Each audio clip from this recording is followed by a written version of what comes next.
தேர்தலுக்கு நாங்கள் தயாராக இருக்கிறோம். ஏற்கனவே இந்த கூட்டணியில் எங்களுக்கு அதிமுக இல்லை என்று அவர்கள் அறிவித்திருக்கிறார்கள். பாட்டாளி மக்கள் கட்சி மற்றும் இதர கட்சிகள் எங்களோடு இருப்பதற்கு இன்னும் தேதி அறிவிக்கப்படவில்லை. ஆனால் தேதி அறிவித்த உடனே அல்லது அதுக்கு முன்னாடியே எங்களுடைய அகில இந்திய தலைமை, எங்களுடைய மாநில தலைவர் திரு அண்ணாமலை இவர்களோடு இருந்து பேச்சுவார்த்தை நடந்ததற்கு தயாராக இருக்கிறது. பாஜக இந்த தேர்தலில் மிகப்பெரிய அளவில் வாக்கு சதவீதத்தை பார்க்கணுன்ற ஒரு பெரிய இலக்கோட பயணிச்சுட்டு இருக்கீங்க. எவ்வளவு சீட்ல நிக்க வாய்ப்பு இருக்கு, எவ்வளவு இலக்கோட இருக்கிறீங்க? இத்தனை சீட் என்பதை இப்ப உடனடியாக சொல்ல முடியாது. ஏன்னா தேதி அறிவிச்சு கூட்டணி பேச்சுவார்த்தை முடிஞ்ச பிறகு எத்தனை தொகுதிகளில் போட்டியிடுங்கிறத அது அப்புறம் தான் நம்ம சொல்ல முடியும்.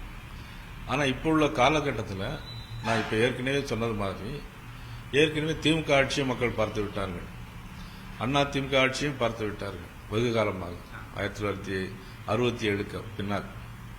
ஆனால் இப்பொழுது பாரதிய ஜனதா கட்சியினுடைய எங்களது அகில இந்திய தலைவர் நட்டாஜி அவர்கள் தலைமையில், மாநிலத்தில் அண்ணாமலை அவர்களுடைய தலைமையிலும் இப்பொழுது நாங்கள் மக்கள் பணியை சிறப்பான முறையில் செஞ்சிட்டு இருக்கோம். அந்த நம்பிக்கையின் அடிப்படையிலும் பாரத நரேந்திர மோடி அவர்கள் 2004க்கு அப்புறம் 2014க்கு அப்புறம் இப்பொழுது இருக்கின்ற 10 ஆண்டுகளில் மக்களுக்கு செய்த பல்வேறு நன்மைகள், அது விவசாயிகளுக்கு ஆண்டு ஒன்றுக்கு 6000 ரூபாய் கொடுக்கறதா இருந்தாலும் சரி, எல்லோருக்கும் வீடு கட்டி கொடுக்கும் திட்டமாக இருந்தாலும் சரி, எரிவாயு கொடுக்கிற திட்டமாக இருந்தாலும் சரி, அல்லது சிறு பயிர்களுக்கு மானியம் கொடுப்பது மற்றும் இளைஞர்களுக்கு முத்ரா வங்கி கொடுப்பது, இப்படியாக பல திட்டங்களை மத்திய அரசு மக்களுக்கு நேரடியாகவே செய்து வருகிறது.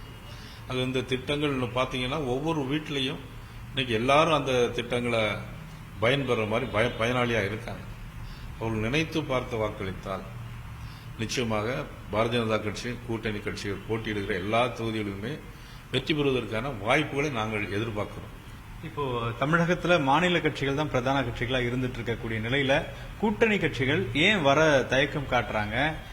மாநில கட்சிகளோடு கூட்டணி வைக்கணும்ன்றதை விரும்புறாங்களா அல்லது தேசிய கட்சிகளை விரும்புறாங்களா? இல்ல, இருக்கிற கட்சிகள் இப்ப திமுக ஒரு கூட்டணி, காங்கிரஸ், விசிக இவங்கெல்லாம் ஒரு கூட்டணிகள் இருக்கிறாங்க ஆல்ரெடி. அதுபோக அதிமுக, அதுபோக இருக்கிற கட்சி எங்க திமுகவோட காங்கிரஸ் வேற போயிருக்கு. இப்போ பாட்டாளி மக்கள் கட்சி இருக்குது, நாங்கள் பாரதிய ஜனதா கட்சி, தேமுதிக, இன்னும் பிற கட்சிகள், சிறு சிறு கட்சிகள் இருக்கிறாங்க. இவ்வளவுதான் இருக்கிறாங்க. இது 3 அணியா தான் நிக்க முடியும். இல்ல சீமான் வேற தனியா நின்னாருன்னா அது 4வது அணியா நிக்கலாம். இது வேற வேற கட்சிகள் இல்லையே, வேற மாநில கட்சி தயக்கம் காட்டக்கூடிய கட்சிகளா வேற எதுவும் இல்லையே. இல்ல, இப்ப பாமக இன்னும் கூட்டணி வராம இருக்கிறதுக்கு என்ன காரணம்னு பாக்குறீங்க? தொகுதி முரண்பாடா அல்லது அவங்க முடிவெடுக்கிறதுல பிரச்சனை இருக்கா?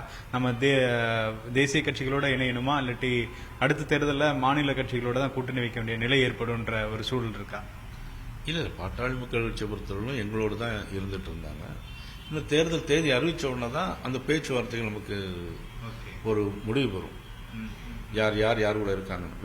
வேற மாநில கட்சிகள் தயக்கம் காட்டுற மாதிரி வேற கட்சிகள் இருக்கிற மாதிரி தெரியல. ஏன்னா 3 அணியா தான் இருக்க முடியும்.